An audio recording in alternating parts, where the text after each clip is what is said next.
ഇത് വളരെ ഗൗരവമായ ഒരു പ്രശ്നം തന്നെയാണ്. നമ്മുടെ രാജ്യത്തിൻ്റെ ഭരണഘടന അനുവദിക്കുന്ന മനുഷ്യാവകാശങ്ങളുടെ, ന്യൂനപക്ഷ അവകാശങ്ങളുടെയൊക്കെ നഗ്നമായ ലംഘനമാണ് ഇവിടെ നടന്നുകൊണ്ടിരിക്കുന്നത്.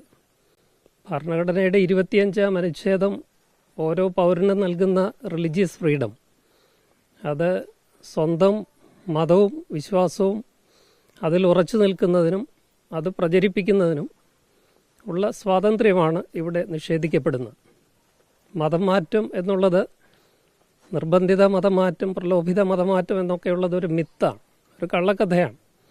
അത് കള്ളക്കഥയാണെന്ന് തെളിയിക്കപ്പെട്ടിട്ടുള്ളതാണ് നിയമപരമായിട്ട് തന്നെ. നിയമപരമായി യാതൊരു സാധുതയുമില്ലാത്ത ഒരു കഥ ഉപയോഗിച്ച് കന്യാസ്ത്രീകളെയും പുരോഹിതന്മാരെയും മിഷണറിമാരെയും വേട്ടയാടുന്നത്, ടാർഗറ്റ് ചെയ്യുന്നത്, അറസ്റ്റ് ചെയ്യുന്നത് അത്യന്തം പ്രതിഷേധാർഹമാണ്. എൻ്റെ ശക്തമായ പ്രതിഷേധം ഈ കാര്യത്തിൽ അറിയിക്കുകയും ചെയ്യുന്നു.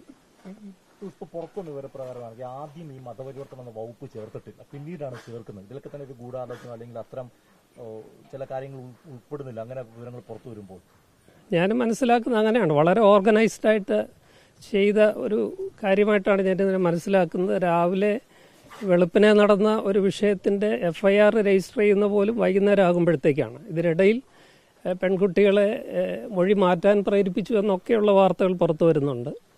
അതുകൊണ്ട് തന്നെ ഇതൊരു ഓർഗനൈസ്ഡ് പദ്ധതിയായിട്ട് തന്നെ കാണുവാനായിട്ടാണ് ഞാൻ ആഗ്രഹിക്കുന്നത്. ഇതിൻ്റെയൊക്കെ പിന്നിൽ ഒരു രാഷ്ട്രീയമുണ്ട്. പക്ഷെ ആ രാഷ്ട്രീയത്തെ തുറന്നു വിമർശിക്കാൻ ക്രൈസ്തവ ഭാവത്ത് തന്നെ മതപരിരക്ഷമാർ പൂർണ്ണമായി അങ്ങ് തയ്യാറാകുന്നുണ്ട്. പക്ഷെ അങ്ങേപ്പോലെ എല്ലാവരും ആകുന്നില്ല എന്നൊരു വിമർശനം കൂടി ഉയരുന്നുണ്ട്. എല്ലാവരും തയ്യാറാകേണ്ടതാണ്. നമുക്കറിയാം 1999 എൻ്റെ ഓർമ്മ, ഗ്രാം സ്റ്റെയിൻസിൻ്റെയും അദ്ദേഹത്തിൻ്റെ 2 മക്കളുടെയും അതിക്രൂരമായ കൂട്ടക്കൊല നടന്നത്. അതൊരു ടിപ്പ് ഓഫ് ദി ഐസ്ബർഗ് മാത്രമായിരുന്നു.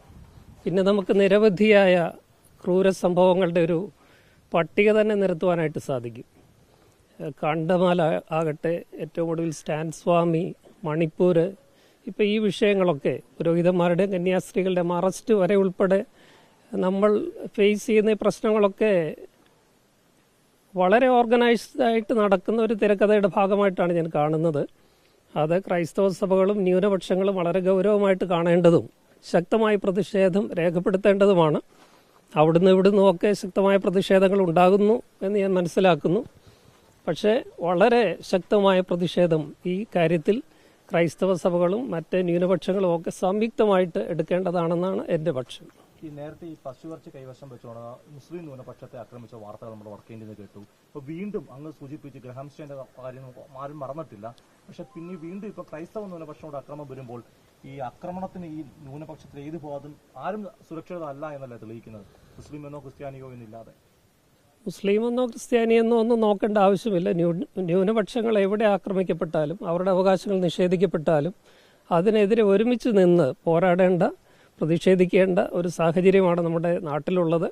അതെല്ലാവരും, ന്യൂനപക്ഷങ്ങളെല്ലാവരും, ജാതിമത വർണ്ണവർഗ വ്യത്യാസമന്യേ എല്ലാവരും ഒരുമിച്ച് നിന്ന് ഈ ഫാഷിസ്റ്റ് പ്രത്യയശാസ്ത്രത്തെയും അത് മുന്നോട്ട് വയ്ക്കുന്ന കാര്യങ്ങളെയും പ്രതിരോധിക്കുക, അതിൽ പ്രതിഷേധിക്കുക എന്നുള്ളത് നമ്മുടെ നിലനിൽപ്പിന്റെ, ഭരണഘടനയുടെ നിലനിൽപ്പിന്റെ, മതേതരത്വത്തിന്റെ നിലനിൽപ്പിനൊക്കെ ആവശ്യമാണ്. ഈ സംഘപരിവാർ ഒരു ഭാഗത്ത് ഈ ക്രൈസ്തവ സഭകളെ ചേർത്ത് നിർത്തുകയും മറുഭാഗത്ത് ഇത്തരത്തിൽ വേട്ടയാടുകൾ നടത്തുകയും ചെയ്യുന്നുണ്ട്. അതൊരു ഇരട്ടത്താപ്പല്ലേ? കാരണം ഇപ്പോൾ ഈ നമ്മുടെ ക്രിസ്മസ് ഉൾപ്പെടെ വരുന്ന സമയങ്ങളിൽ അങ്ങോട്ട് വന്ന് നമ്മളെ കാണുകയും ചെയ്യുന്നു. മറ്റ് ഘട്ടങ്ങളിൽ ഇപ്പോൾ ഇതേപോലുള്ള കാര്യങ്ങൾ ഈ സംഘപരിവാർ സംഘടനകളിൽ നിന്ന് ഉണ്ടാകുന്നു. തീർച്ചയായിട്ടും ഇരട്ടത്താപ്പ് തന്നെയാണ്. അത് തിരിച്ചറിയുവാനായിട്ട് ക്രൈസ്തവർക്കും ന്യൂനപക്ഷങ്ങൾക്കൊക്കെ സാധിക്കേണ്ടതാണ്. എന്നാൽ ചില കോണുകൾ അതിന് സാധിക്കുന്നില്ല. മനഃപൂർവ്വമായിട്ട് അവർ അത് കാണാനായിട്ട് മനസ്സിലാക്കാൻ ശ്രമിക്കുന്നില്ല എന്നൊരു പരാതിയും എനിക്കുണ്ട്. ഇവിടെ മധുരം വിളമ്പുമ്പോൾ വടക്കേ ഇന്ത്യയിൽ കയ്പാണ് കൊടുക്കുന്നത്. ഇവിടെ പുണ്യവാളന്മാരുടെയും കന്യാമറിയാമിൻ്റെയൊക്കെ ഫോട്ടോയിൽ സ്വർണവും ആഭരണങ്ങളും ഒക്കെ ചാർത്തുന്നവർ വടക്കേ ഇന്ത്യയിൽ അവരുടെ രൂപങ്ങളൊക്കെ തകർക്കുകയാണ്. ഈ വിരോധാഭാസം മനസ്സിലാക്കുവാനായിട്ട് സാമാന്യ ബുദ്ധി മതി. അത് ഇന്ന് മുസ്ലിം ആയിരിക്കാം, നാളെ ക്രിസ്ത്യാനി ആയിരിക്കാം, നാളെ കഴിഞ്ഞ് ബുദ്ധമതക്കാരാവാം. എല്ലാവരും ഈ ഭീഷണി നേരിടുന്നുണ്ട്.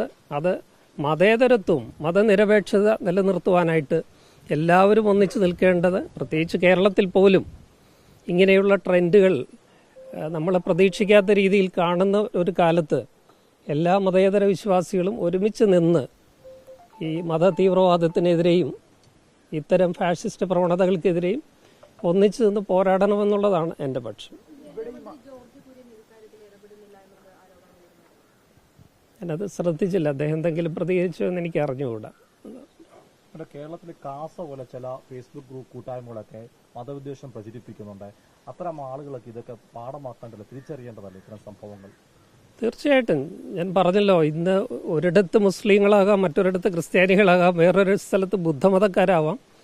എല്ലാവരും നേരിടുന്ന ഒരു പ്രതിസന്ധിയാണ്, നിലനിൽപ്പിൻ്റെ അതിജീവനത്തിൻ്റെ പ്രശ്നമാണെന്ന് തിരിച്ചറിഞ്ഞുകൊണ്ട് ഭരണഘടന നമുക്ക് അനുവദിച്ചു തരുന്ന മത സ്വാതന്ത്ര്യം, ഒരാളുടെ വിശ്വാസം പ്രചരിപ്പിക്കുവാനും അതിൽ നിലനിൽക്കുവാനും, എനിക്ക് ആവശ്യമെങ്കിൽ എൻ്റെ മതവും വിശ്വാസവും മാറുവാനും ഒക്കെയുള്ള സ്വാതന്ത്ര്യം അനുവദിക്കുന്ന ഒരു കാലത്താണ്, ഒരു രാജ്യത്താണ് നമ്മൾ ജീവിക്കുന്നത്. അത് അട്ടിമറിച്ചുകൂടാ.